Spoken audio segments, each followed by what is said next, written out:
ನೋಡಿ, ಸಂಪುಟ ವಿಸ್ತರಣೆಗೆ ಕೌಂಟ್ ಡೌನ್ ಆರಂಭ ಆಗಿದೆ. ಸದ್ಯಕ್ಕೆ ಕುತೂಹಲ ಇರೋದು ಯಾರಿಗೆ ಸಿಗುತ್ತೆ ಸಚಿವಗಿರಿ. ಸಂಭಾವ್ಯ ಅಭ್ಯರ್ಥಿಗಳ ಕಂಪ್ಲೀಟ್ ಲಿಸ್ಟ್ ಅನ್ನ ನಿಮ್ಮ ಮುಂದೆ ಇಡ್ತೀನಿ. ನೋಡಿ, ಬಹುತೇಕ ಟೈಮ್ ಫಿಕ್ಸ್ ಆಗಿದೆ. ನಾಳೆ ನೂತನ ಸಚಿವರುಗಳ ಪದಗ್ರಹಣ ಸಮಾರಂಭ ಕೂಡ ಇದೆ. ವಿಪಕ್ಷ ನಾಯಕರಾದಂತಹ ರಾಹುಲ್ ಗಾಂಧಿ ಅಂಕಿತ ಹಾಕೋದೊಂದೇ ಬಾಕಿ ಇರೋದು. ಇವತ್ತು ಸಾಯಂಕಾಲದ ಒಳಗಡೆ ಆಲ್ಮೋಸ್ಟ್ ಫೈನಲ್ ಆಗುತ್ತೆ. ಅಳೆದು ತೂಗಿ ಪಟ್ಟಿಯನ್ನ ಅಂತಿಮಗೊಳಿಸಲಾಗಿದೆ.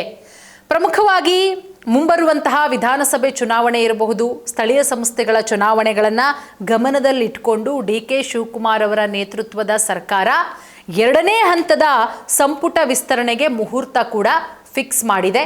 ರಾಹುಲ್ ಗಾಂಧಿ ಅವರ ಅಂಕಿತ ಬೀಳೋದೊಂದೇ ಬಾಕಿ. ಹೇಗಿದೆ ಮಿಶ್ರಣ ಅಂತ ಹೇಳಿದ್ರೆ, ನಾನು ಲೀಸ್ಟನ್ನ ಹೇಳ್ತಾ ಹೋಗ್ತೀನಿ, ಯಾರೆಲ್ಲ ಇದ್ದಾರೆ ನೂತನ ಸಚಿವರುಗಳು ಅಂತ. ಅದಕ್ಕಿಂತ ಮುಂಚೆ ಯಾವ ರೀತಿ ರೆಡಿ ಮಾಡಿದ್ದಾರೆ ಪಟ್ಟಿನ ಡಿ.ಕೆ. ಶಿವಕುಮಾರ್ ಅವರು ಅಂತ ಹೇಳಿದ್ರೆ, ಹಿರಿಯರು ಕಿರಿಯರ ಶ್ರಮಿಶ್ರಣದೊಂದಿಗೆ ಪಟ್ಟಿಯನ್ನು ಅಂತಿಮಗೊಳಿಸಲಾಗಿದೆ.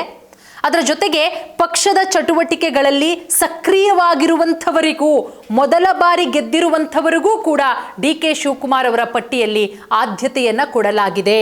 ಡಿ.ಕೆ. ಶಿವಕುಮಾರ್ ಅವರ ಸಂಪುಟದಲ್ಲಿ ಕಳೆದ ಸಿದ್ದರಾಮಯ್ಯನವರ ಸರ್ಕಾರದಲ್ಲಿ ಎಫೆಕ್ಟಿವ್ ಆಗಿ ಕೆಲಸ ಮಾಡದಂತಹ ಸಚಿವರು ಮತ್ತೆ ಸ್ಥಾನ ಕೊಡಬಾರದು ಅನ್ನುವ ತೀರ್ಮಾನಕ್ಕೂ ಕೂಡ ಕಾಂಗ್ರೆಸ್ ಹೈಕಮಾಂಡ್ ಬಂದಿದೆ. ಎಫೆಕ್ಟಿವ್ ಆಗಿ ಯಾರು ಕೆಲಸ ಮಾಡಿಲ್ಲ, ಕೆಲವೊಂದಿಷ್ಟು ವಿವಾದದಲ್ಲಿ ಯಾರೆಲ್ಲ ಸಿಲುಕಾಕೊಂಡ್ರು ಅವ್ರನ್ನ ಕೈ ಬಿಡಲಾಗಿದೆ. ಎಲ್ಲ ಯೋಚನೆಯಂತೆ ನಡೆದ್ರೆ ಖಂಡಿತ ನಾಳೆ ಜುಲೈ 30ನೇ ತಾರೀಕು ನೂತನ ಸಚಿವರುಗಳ ಪ್ರಮಾಣ ವಚನ ಸಾಯಂಕಾಲ 5 ಗಂಟೆಗೆ ಕಾರ್ಯಕ್ರಮ ಕೂಡ ನಡೆಯುತ್ತೆ. ಸುದೀರ್ಘವಾಗಿ ಸಭೆ ಮಾಡಲಾಗಿದೆ ಡೆಲ್ಲಿಯಲ್ಲಿ. ಕೆಪಿಸಿಸಿ AICC ಪ್ರಧಾನ ಕಾರ್ಯದರ್ಶಿಗಳಾದಂತಹ ಕೆ.ಸಿ. ವೇಣುಗೋಪಾಲ್ ಅವರ ನಿವಾಸದಲ್ಲಿ ಸಿಎಂ ಡಿ.ಕೆ. ಶಿವಕುಮಾರ್ ಅವರಿದ್ದರು. ಮಾಜಿ ಮುಖ್ಯಮಂತ್ರಿಗಳಾದಂತಹ ಸಿದ್ದರಾಮಯ್ಯ, ಕೆಪಿಸಿಸಿ ಅಧ್ಯಕ್ಷರಾದಂತಹ ಬಿ.ಕೆ. ಹರಿಪ್ರಸಾದ್. ಈ ಸಭೆಯಲ್ಲಿ ಕೆಲವೊಂದಿಷ್ಟು ಹೆಸರುಗಳನ್ನು ಅಂತಿಮಗೊಳಿಸಲಾಗಿದೆ. ಎಲ್ಲ ಇದರ ಪ್ರಕಾರವೇ ನಡೆದರೆ ನಾಳೆ ಸಾಯಂಕಾಲ 5 ಗಂಟೆಗೆ ಲೋಕಭವನದ ರಾಜಭವನದ ಗಾಜಿನ ಮನೆಯಲ್ಲಿ ಪ್ರಮಾಣ ವಚನ ಸ್ವೀಕಾರ ಕಾರ್ಯಕ್ರಮವೂ ಕೂಡ ನಡೆಯುತ್ತೆ. ಒಂದು ಕಡೆ ಕೆ.ಸಿ. ವೇಣುಗೋಪಾಲ್ ಕೋಟಾದಲ್ಲಿ ಜಮೀರ್ ಅಹಮದ್ ಖಾನ್ಗೆ ಸ್ಥಾನ ಕೊಡಲಾಗುತ್ತಾ ಅನ್ನುವ ಮಾತುಗಳು ಕೂಡ. ಜಾತಿವಾರು, ಪ್ರಾಂತ್ಯವಾರು, ಹಿರಿಯರು ಕಿರಿಯರು, ಇದೇ ಮೊದಲ ಬಾರಿಗೆ ಆಯ್ಕೆಯಾದವರು, ಅನುಭವ ಉಳ್ಳವರು, ಈ ರೀತಿ ಹಲವಾರು ಮಾನದಂಡಗಳನ್ನು ಇಟ್ಕೊಂಡು ಪಟ್ಟಿಯನ್ನು ಅಂತಿಮಗೊಳಿಸಲಾಗಿದೆ. ನೋಡಿ, ಹಾಗಾದರೆ ಯಾರದ್ದೆಲ್ಲ ಹೆಸರಿದೆ, ಯಾರದ್ದು ಪಟ್ಟಿ ಅಂತಿಮ ಆಗಿದೆ, ಖಂಡಿತವಾಗ್ಲೂ ಕೂಡ ನೋಡ್ತಾ ಹೋಗೋಣ. ನೋಡಿ, ನಾನು ಆಗಲೇ ಹೇಳಿದೆ, ಹಿರಿಯರು ಕಿರಿಯರ ಸಮ್ಮಿಶ್ರಣ. ಮೊದಲಿಗೆ ಅಥಣಿ ಶಾಸಕರಾದಂತಹ ಲಕ್ಷ್ಮಣ್ ಸವದಿ ಅವರಿಗೆ ಸಚಿವ ಸ್ಥಾನ ಫಿಕ್ಸು. ಮಾಗಡಿ ಶಾಸಕರಾದಂತಹ ಬಾಲಕೃಷ್ಣ ಅವರು ಮೊದಲನೇ ಬಾರಿ ಸಚಿವರಾಗ್ತಾ ಇದ್ದಾರೆ. ಬಟ್ 5 ಬಾರಿ ಶಾಸಕರಾಗಿದ್ದಂಥವರು. ಕಾಂಗ್ರೆಸ್ BJPಯಲ್ಲಿ JDS ಪಕ್ಷದಲ್ಲಿದ್ದರೂ ಕೂಡ ಅವರು ಸಚಿವರಾಗಿರಲಿಲ್ಲ.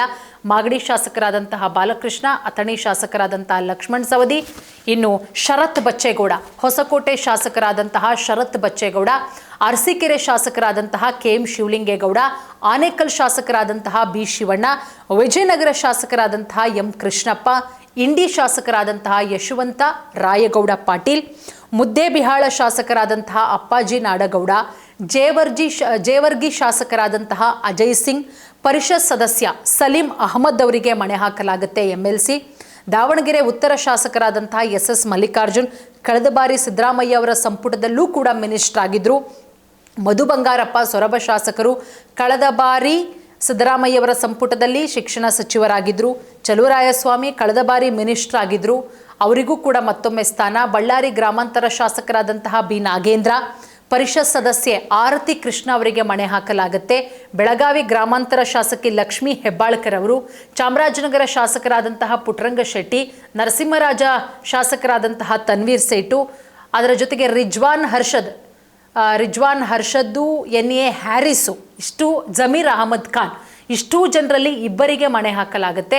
ಚಳ್ಳಕೆರೆ ಶಾಸಕರಾದಂತಹ T ರಘುಮೂರ್ತಿ, ವಿರಾಜಪೇಟೆ ಶಾಸಕರಾದಂತಹ AS ಪೊನ್ನಣ್ಣ, ಅದರ ಜೊತೆಗೆ ಪರಿಷತ್ ಸದಸ್ಯೆಯಾದಂತಹ ಉಮಾಶ್ರೀ, ಇಷ್ಟೂ ಜನರ ಲಿಸ್ಟ್ಗಳು ಕೂಡ ಫೈನಲ್ ಆಗಿದೆ. ಇದರಲ್ಲಿ ಒಂದು 3-4 ಜನರನ್ನ ಮೋಸ್ಟ್ಲಿ ಕೈ ಬಿಡುವಂತಹ ಸಾಧ್ಯತೆಗಳು ಕೂಡ ಇದೆ.